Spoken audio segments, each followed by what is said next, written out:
ಸೋನಂ ವಾಂಗ್ಚುಕ್ ಬಂಧಿಸಿದ ಫ್ಯಾಸಿಸ್ಟ್ ಸರ್ವಾಧಿಕಾರಿ ಬಿಜೆಪಿ ಸರ್ಕಾರದ ತಾನಾಶಾಹಿ ಧಿಕ್ಕರಿಸಿ ಕಲಬುರಗಿ ಜಿಲ್ಲೆಯ ಕಲಬುರಗಿ ನಗರದ ಸರ್ದಾರ್ ವಲ್ಲಭಾಯ್ ಪಟೇಲ್ ವೃತ್ತದ ಹತ್ತಿರ ಪ್ರತಿಭಟನೆಯನ್ನ ಮಾಡಲಾಗಿದೆ.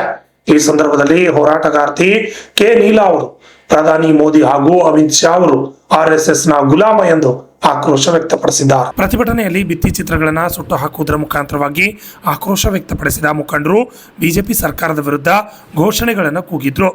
ಈ ಪ್ರತಿಭಟನೆಯಲ್ಲಿ ಮಾತನಾಡಿದ ಕೆ ನೀಲಾ ಅವರು ಪ್ರಜಾಪ್ರಭುತ್ವದ ದೇಶವನ್ನ ಹಿಟ್ಲರ್ ದೇಶವನ್ನಾಗಿ ಮಾಡುತ್ತಿದ್ದಾರೆ, ಫ್ಯಾಸಿಸ್ಟ್ ದೇಶವನ್ನಾಗಿ ಮಾಡಲು ಹೊರಟಿದ್ದಾರೆ, RSS ನ ಗುಲಾಮ ಪ್ರಧಾನಿ ನರೇಂದ್ರ ಮೋದಿ ಎಂದು ಆಕ್ರೋಶ ವ್ಯಕ್ತಪಡಿಸಿದರು.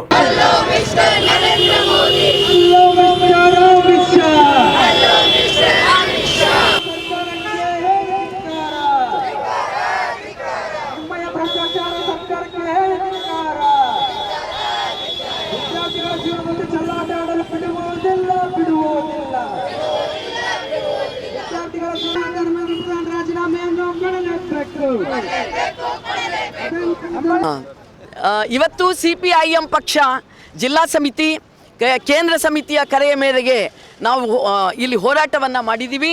ಸಾಂಕೇತಿಕವಾಗಿ ಅಧರ್ಮೇಂದ್ರ ಪ್ರಧಾನ್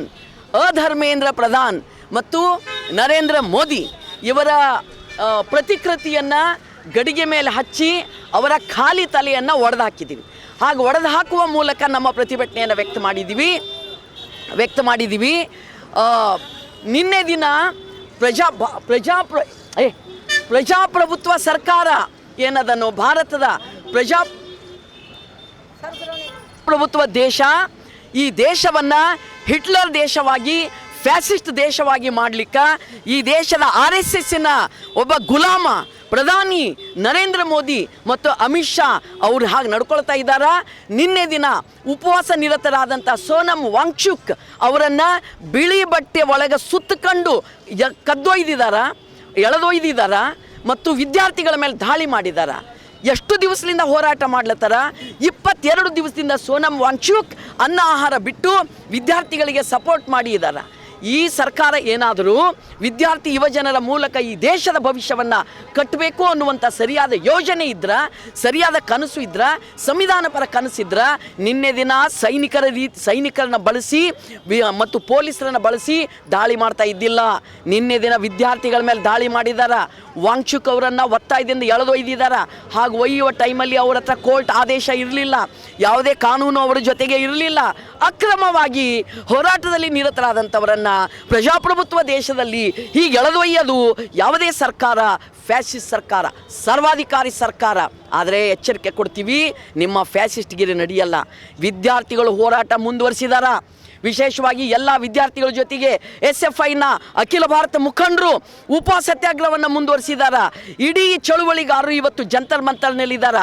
ನಿನ್ನೆ ರಾತ್ರಿಯಿಂದ ಇವತ್ತಿನವರೆಗೂ ಹೋರಾಟ ನಡೆದಿದೆ. ಹೋರಾಟ ನಿಲ್ಲೋದಿಲ್ಲ ನರೇಂದ್ರ ಮೋದಿ ಅವರೇ, ಹೋರಾಟ ನಿಲ್ಲೋದಿಲ್ಲ ಅಧರ್ಮೇಂದ್ರ ಪ್ರಧಾನ್ ಅವರೇ, ಹೋರಾಟ ನಿಲ್ಲೋದಿಲ್ಲ. ಎಚ್ಚರ RSS BJP ಅವರೇ. ಈ ದೇಶ ಪ್ರಜಾಪ್ರಭುತ್ವ ದೇಶ. ಜನತೆ ತಮ್ಮ ಪ್ರಜಾಪ್ರಭುತ್ವವನ್ನು ಉಳಿಸ್ಕೊಳ್ಳಿಕ್ಕಾಗಿ ಒಕ್ಕಟ್ಟಾಗ್ತಾ ಇದ್ದಾರೆ.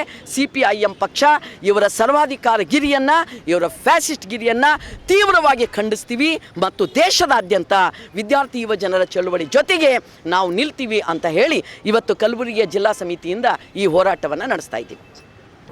ಈ ಸಂದರ್ಭದಲ್ಲಿ ಅನೇಕ ಮುಖಂಡರು ಮತ್ತು ವಿದ್ಯಾರ್ಥಿಗಳು ಮಾತನಾಡಿದರು. Bureau report RJ32 Kannada news Kalaburagi. ನಿನ್ನೆ ಏನೋ ದಿನ ಜಂತರ್ ಮಂತರ್ನಲ್ಲಿ ಏನು ಈ ಒಂದು ಕಾಕ್ರೋಚ್ ಜನತಾ ಪಕ್ಷ ಏನು ಯುವಜನರ ವಿದ್ಯಾರ್ಥಿಗಳ ಆಕ್ರೋಶಕ್ಕೆ ಒಳಗೊಂಡು ಏನು ಈ ಪಕ್ಷ ಸ್ಥಾಪನೆಗೊಂಡು ನೀಟ್ ಹಗರಣದ ವಿರುದ್ಧ ಏನು ಪ್ರತಿಭಟನೆಯನ್ನು ನಡೆಸ್ತಿದ್ವಿ, ಆ ಪ್ರತಿಭಟನೆ ಸಾಂಕೇತಿಕವಾಗಿ ಮತ್ತು ಬೃಹತ್ ಮಟ್ಟದಲ್ಲಿ ನಡ್ತಕ್ಕಂಥ ಪ್ರತಿಭಟನೆಯನ್ನು ಈ ಕೇಂದ್ರ ಸರ್ಕಾರ ಪ್ರಜಾಪ್ರಭುತ್ವ ಇರ್ತಕ್ಕಂಥ ದೇಶದಲ್ಲಿ ಪ್ರಜಾಪ್ರಭುತ್ವವನ್ನು ಬೆಳಗ್ಗೆನೆ ಕಗ್ಗೋಲೆ ಮಾಡ್ತಕ್ಕಂಥ ಕೆಲಸ, ಒಂದು ಬಿಳಿ ಬಟ್ಟೆಯನ್ನು ಹಿಡಿದು ಪ್ರತಿಭಟನಾ ನಿರತ ಒಬ್ಬ ಸೋಷಿಯಲ್ ಆ್ಯಕ್ಟಿವಿಟಿಸ್ಟ್ ಸೈಂಟಿಸ್ಟನ್ನು ಆ ಬಿಳಿ ಬಟ್ಟೆಯಲ್ಲಿ ಉಪವಾಸ ಸತ್ಯಾಗ್ರಹ ಕೂತಿದ್ದನ್ನು ಯಾಕೆ ಏಕಾಏಕಿ ರೀತಿ ಬಂದು ಆ ರೀತಿ ಎಳೆದೋಗ್ತಕ್ಕಂಥ ಕೆಲಸ ಈ ಪ್ರಜಾಪ್ರಭುತ್ವ ಕಗ್ಗೋಲೆ ಮಾಡ್ತಕ್ಕಂಥ ಕೆಲಸ ಅಂಥೇಳಿ ನಾವು ಹೇಳ್ತೀವಿ. ಅದೇ ರೀತಿ ನಾವು ಏನು ಭಾರತ ಕಮ್ಯುನಿಸ್ಟ್ ಪಕ್ಷ ನೇತೃತ್ವದಲ್ಲಿ ಪ್ರತಿಭಟನೆಯನ್ನು ಮಾಡ್ತಾ ಇದ್ದೀವಿ.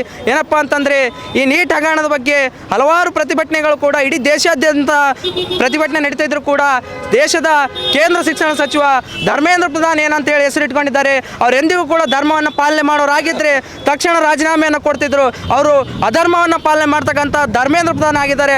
ಅದಕ್ಕಾಗಿ ಆ ಧರ್ಮೇಂದ್ರ ಪ್ರಧಾನ್ ತಕ್ಷಣವೇ ರಾಜೀನಾಮೆ ಕೊಡಬೇಕು. ಅದೇ ರೀತಿ 21 ವಿದ್ಯಾರ್ಥಿಗಳು ಏನು ಆತ್ಮಹತ್ಯೆ ಮಾಡ್ಕೊಂಡಿದ್ದಾರೆ, ಅದನ್ನು ಆತ್ಮಹತ್ಯೆ ಅಂತ ಪರಿಗಣಿಸ್ಕೋದಲ್ಲ, ಅದು ಮಾರಣಾಂತಿಕ ಕೊಲೆ ಮಾಡಿದ್ದಾರೆ ಈ ಕೇಂದ್ರ ಸರ್ಕಾರ. ಒಬ್ಬ ವಿದ್ಯಾರ್ಥಿಗಳು 2-3 ವರ್ಷಗಳಿಂದ ಏನು ನೀಟ್ ಪ್ರಿಪ್ರೇಷನ್ ಮಾಡಿರ್ತಾರೆ, ಏಕಾಏಕಿ ಇವರು ನೀಟ್ ಪ್ರಶ್ನೆ ಪತ್ರಿಕೆ ಸೋರಿಕೆ ಆಗಿದೆ ಅಂತ ಹೇಳಿಕೆಯನ್ನು ಕೊಟ್ಬಿಡ್ತಾರೆ.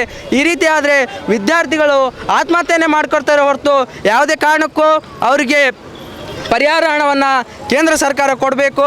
ಧರ್ಮೇಂದ್ರ ಪ್ರಧಾನ್ ಏನಿದ್ದಾರೆ ತಕ್ಷಣ ರಾಜೀನಾಮೆಯನ್ನು ಕೊಡಬೇಕು. 2017ರಿಂದ ಈ NTA ಸಂಸ್ಥೆ ಏನು ಜಾರಿಗೆ ಬಂದಿದೆ, ಈ NTA ಸಂಸ್ಥೆ ಬಂದಾದ ತಕ್ಷಣದಿಂದ ಸುಮಾರು 89ಕ್ಕೂ ಹೆಚ್ಚು ಪರೀಕ್ಷೆಗಳು ಸೋರಿಕೆ ಆಗಿದ್ದಾವೆ. ಅದಕ್ಕಾಗಿ ಈ NTA ಶಿಕ್ಷಣ ಸಂಸ್ಥೆಯನ್ನು ಏನು exam test national testing agency ಏನಿದೆ ಇದನ್ನು ತಕ್ಷಣ ರದ್ದು ಮಾಡಬೇಕು. 2017ರಿಂದ ಹೊಸದಾಗಿ ಏನು ನೀಟ್ ಪರೀಕ್ಷೆ ತಂದಿದ್ದಾರೆ ಅದನ್ನು ಕೂಡ ರದ್ದು ಮಾಡಬೇಕು. 2017ರಿಂದ ಹಿಂದೆ ಯಾವ ರೀತಿ ಪರೀಕ್ಷೆಯನ್ನು ನಡೆಸಿ ಮೆಡಿಕಲ್ ವಿದ್ಯಾರ್ಥಿಗಳಿಗೆ ಸೀಟ್ ಹಂಚಿಕೆ ಮಾಡ್ತಿದ್ರು ಅದನ್ನು ಜಾರಿಗೆ ತರಬೇಕಂತೇಳಿ ಭಾರತ ವಿದ್ಯಾರ್ಥಿ ಫೆಡರೇಷನ್ SFI ಈ ಪ್ರತಿಭಟನೆಯಲ್ಲಿ ಭಾಗವಹಿಸಿ ಈ ಮೂಲಕ ಒತ್ತಾಯಿಸ್ತದೆ. ನನ್ನ ಹೆಸರು ಇಮಾಮ್ ಸಾಬ್ ನದಾಫ್, SFI ರಾಜ್ಯ ಸಮಿತಿ ಸದಸ್ಯರು. ನಿನ್ನೆ ಏನಂದರೆ ಸೋನಮ್ ವಾಜ್ಪುರ್ ಹಾಗೂ ಅವ್ರ ಜೊತೆ ಕೂತಂಥ ವಿದ್ಯಾರ್ಥಿಗಳಿಗೆ ಪೊಲೀಸರು BJP ಸರ್ಕಾರದಿಂದ ಅವ್ರನ್ನ ಬಂಧಿಸಿದಾರೆ. ಅವ್ರಿಗೆ ಸತ್ಯಾಗ್ರಹ ಕುಂತರು, ಅವ್ರಿಗೆ ಬಲವಂತ ಮಾಡಿ ವೈಟ್ ಅರ್ಬಿಲಿಂತ ಸತ್ತವ್ರಿಗೆ ಹ್ಯಾಂಗೆ ಒಯ್ತಾರೆ, ವೈಟ್ ಅರ್ಬಿ ಒಳಗೆ ಹಂಗೆ ಒಯ್ದಾರೆ. ಅವರಿಗೆ ವಿದ್ಯಾರ್ಥಿ ಪರವಾಗಿ ಅವ್ರು ನಿಂತಾರಂದ್ರೆ ಅವರಿಗೆ ಸರ್ಕಾರ ಅಂತಂದ್ರೆ ಅವ್ರಿಗೆ ಬಲವಂತವಾಗಿ ಹಾಸ್ಪಿಟಲ್ಗೆ ಒಯ್ದು ಊಟ ಮಾಡಿಸ್ಲತ್ತಾರೆ. ಈ ಅಂದ್ರೆ ವಿದ್ಯಾರ್ಥಿ ಪರವಾಗಿ ನಿಂತವ್ರಿಗೆ ಸರ್ಕಾರ ಹ್ಯಾಂಗೆ ವಿರೋಧ ಮಾಡ್ಲತ್ತದ ಅಂದ್ರೆ ಬಲವಂತಲಿಂತ ವಿರೋಧ ಮಾಡ್ಲತ್ತದ. ಈ ಸರ್ಕಾರ ಹೆಂಗಾಗ್ಯದ ಅಂತಂದ್ರೆ ನ್ಯಾಯಕ್ಕೆ ಒಟ್ಟ ಬೆಲೆ ಕೊಡಲಾಗ್ಯದ. ವಿದ್ಯಾರ್ಥಿಗಳ ಜೀವನ ಜೊತೆ ಆಟ ಆಡ್ಲತ್ತದ.